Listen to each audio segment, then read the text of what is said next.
কোরবানি পশুর চামড়া নিয়ে হতাশা এবারও কাটেনি। এজন্য মৌসুমি ব্যবসায়ী ও ট্যানারি মালিকরা দায় দিয়েছেন পরস্পরকে। তবে সরকারের দুই উপদেষ্টা চামড়া বাজারে নৈরাজ্যের জন্য দায়ী করেছেন সিন্ডিকেটকে। যদিও ব্যবসায়ী বলছেন এলডব্লিউজি সনদ না থাকায় ইউরোপকে হটিয়ে দেশের চামড়া খাতে নিয়ন্ত্রণ করছে চীন। এ কারণে ধস নেমেছে চামড়া ব্যবসায়। কোরবানির পশুর চামড়া নিয়ে মনিরুল ইসলামের বিশেষ প্রতিবেদন।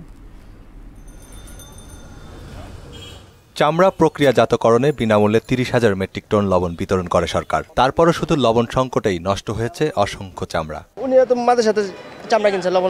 সরকার প্রতি বর্গ ফুটে ৫ থেকে ১০ টাকা বাড়িয়ে ৬০ থেকে ৬৫ নির্ধারণ করে দিলেও বিক্রি হচ্ছে ৫৫ থেকে ৬০ টাকায়। এ নিয়ে ক্ষোভের শেষ নেই মৌসুমি ব্যবসায়ীদের। ৩০০, ৪০০, হাইস্ট ৫০০ টাকা দাম। বেচতে গেলে মনে করে ৬০০ টাকা সিন্ডিকেট করছে আমার লগে।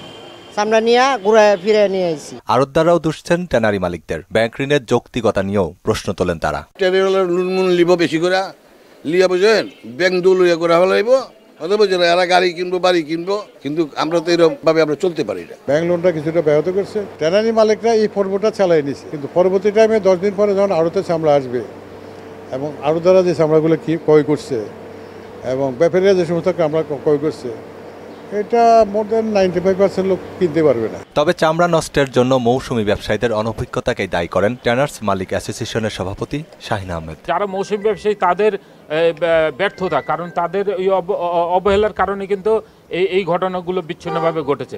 এমন সব তিক্ত বাস্তবতার মধ্যেও চামড়া বর্জ্য শোধনাগার বা সিইটিপির সক্ষমতার অভাবে মিলছে না এলডব্লিউজি সনদ। এতে ইউরোপের বাজার হাতছাড়া হয়ে বাড়ছে চীনা আধিপত্য। তাদের কাছে আমরা একটু জিম্মি হয়ে আছি চায়নার কাছে। ট্যানারি মালিকরা কি করবে, তাদের উপায় নাই। আমরা অন্যান্য মার্কেট যদি সম্প্রসারণ করতে পারি, তারপরে যদি এলডব্লিউজি সার্টিফিকেট করতে পারি, নিতে পারি, সিইটিপি যদি ঠিক হয়, এর পরবর্তী টাইমে যদি আমাদের অবস্থা ভালো হয়। শিল্প সচিব বললেন, ইউরোপীয় প্রতিষ্ঠানের জরিপের পর আগামী অর্থ বছরেই পুরোপুরি চালু হবে সিইটিপি। ইউরোপিয়ান ইউনিয়ন একটা স্টাডি করছে এবং তারা ফ্রি অফ কস্টে এটা আমাদের করে দিচ্ছে যে কোথায় কোথায় আসলে সব গলত আছে, এবং তাদের স্টাডি পাওয়ার পরে, তাদের রিপোর্ট পাওয়ার পরে আমরা একটা ব্যবস্থা নেব। এবার শিল্প ও বাণিজ্য মন্ত্রণালয়ের আন্তঃসংযোগ তুলনামূলক ভালো ছিল। দুই উপদেষ্টার অভিযোগ, বিগত সরকারের ১৫ বছরের দুঃশাসনই চামড়া শিল্পের অধঃপতনের মূল কারণ। এর আগের সরকারের ব্যাপারে কিন্তু যেটা হয়েছে আমরা সারা দেশের মানুষ জানি, ওই জন্য ওই সরকার পালায় গেছে। এখন যে সরকারের সাথে কথা বলছেন, এটা গণঅভ্যুত্থানের সরকার।